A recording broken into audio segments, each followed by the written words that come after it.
നമ്മുടെ വീട്ടിലൊക്കെ വന്നു ചേരുന്ന ചില സാധനങ്ങളുടെ വില നമുക്ക് ഒതുക്കാവുന്നതൊന്നുമല്ല കേട്ടോ. അന്നാറോസിൻ്റെ ചെറുപ്പം മുതൽ വീട്ടിലെപ്പോഴും കാണുന്ന ഒരു ഭക്ഷണ സാധനമാണ് തേന്. കഴിഞ്ഞ ദിവസം ഉച്ച സമയത്താണ് തേൻ വാങ്ങാൻ വേണ്ടി തോമസേട്ടൻ്റെ വീട്ടിൽ ചെല്ലുമ്പോൾ തോമസേട്ടനും കൂട്ടുകാരും കൂടെ തേൻ എടുത്തുകൊണ്ടിരിക്കുവാണ് റബ്ബർ തോട്ടത്തിലിരുന്ന്. ഒത്തിരി ശാന്തതയിലും സമാധാനത്തിലും ചെയ്യേണ്ട ഒരു ജോലിയാണ് ഈ തേനെടുക്കലെന്ന് പറയുന്നത്.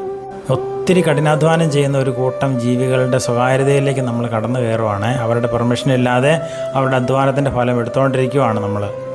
കണ്ടു കഴിഞ്ഞപ്പോൾ ഒരു പ്രാർത്ഥനയോടെ ചെയ്യേണ്ട ഒരു ജോലി എന്നപോലെയാണ് എനിക്ക് തോന്നിയത് കണ്ടിട്ട് ഇതൊക്കെ. അപ്പോൾ എൻ്റെ ചോദ്യം, തോമസേട്ടൻ എത്ര കാലം കൊണ്ടാണ് ഇങ്ങനെ ഒരു തേനൊക്കെ ഉണ്ടായി വരുന്നത്? വളരെ പെട്ടെന്ന് ഉത്തരം വന്നു. 30 തവണ ഒരു തേനീച്ച പോയി വന്നു കഴിയുമ്പോഴാണ് ഒരു തുള്ളി തേൻ കിട്ടുന്നത്. അത് എത്രയോ പൂവിലൊക്കെ പോയിരിക്കും, പൂമ്പൊടിയും കിട്ടും അതിൻ്റെ കൂട്ടത്തിൽ. ഇതിൻ്റെ ഒന്നും വില നമുക്ക് ഇടാൻ പറ്റുന്നതല്ല. പ്രകൃതി ഒരു അത്ഭുതമാണ്. ഒരു മുഴുവൻ സമയ രാഷ്ട്രീയക്കാരനാണ് തോമസേട്ടൻ. പക്ഷേ കഴിഞ്ഞ 42 വർഷമായിട്ടാണ് ഈ മനുഷ്യൻ ഈ കൃഷി ചെയ്തുകൊണ്ടിരിക്കുന്നത്. അതിൻ്റെ കൂട്ടത്തിൽ ഇങ്ങനെ പറഞ്ഞു, ഈ തേൻ കൃഷിയിലൂടെ തന്നെ ഞാനൊരു വീട് വെച്ചിട്ടുണ്ട്.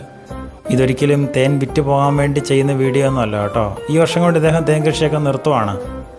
ഓർക്കണം, 1-2 വർഷമൊന്നുമല്ല, 5 പതിറ്റാണ്ട് അടുത്താണ് ഒരു മനുഷ്യനൊരു ജോലി ചെയ്തിട്ട് അതിൽ നിന്നൊക്കെ പിന്മാറേണ്ട അവസ്ഥ വരിക എന്നൊക്കെ പറയുന്നത്.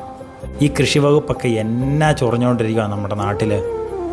പോയി കണ്ട് സപ്പോർട്ട് ചെയ്യേണ്ട ഈ മനുഷ്യനെയൊക്കെ ചിന്തിച്ച് നോക്കിയേ. കാരണം പുതിയ ഒരു തലമുറ ഇങ്ങനത്തെ ഒരു കാര്യത്തിലേക്കൊന്നും ഇറങ്ങുന്നില്ല. നല്ലൊരു ശതമാനം രാഷ്ട്രീയക്കാരെന്ന് പറഞ്ഞാൽ ജീവിതത്തിൽ അധ്വാനിക്കാതെ പൈസ ഉണ്ടാക്കിയവരാണ്. അവർക്കതുകൊണ്ട് ഈ അധ്വാനത്തിൻ്റെ വിലയൊന്നും അവരുടെ തിരുതലയിൽ കയറുകയില്ല. പല്ലും തേച്ച് വെള്ളയിട്ടങ്ങ് ഇറങ്ങാൻ രാവിലെ. പിന്നെ എന്താ സംഭവമാണെന്ന് കാണിക്കാൻ വേണ്ടി കുറേ എന്തൊക്കെയോ കാണിച്ചു കൂട്ടലും. അവിടെയൊക്കെയാണ് ഇത്തരം തോമസേട്ടന്മാരുടെ ജീവിതങ്ങളൊക്കെ നമുക്കൊരു ചലഞ്ചിങ് ആയി മാറുന്നത്. കഴിഞ്ഞ വർഷം അവസാനം കിട്ടിയ തേനാണ് ആ കറുത്ത നിറത്തിലിരിക്കുന്നത്. ചില ജോലികളുടെ വില അറിഞ്ഞാൽ ഉണ്ടല്ലോ, ബഹുമാനിച്ചു പോകും അറിയാതെ. ദൈവം അനുഗ്രഹിക്കട്ടെ.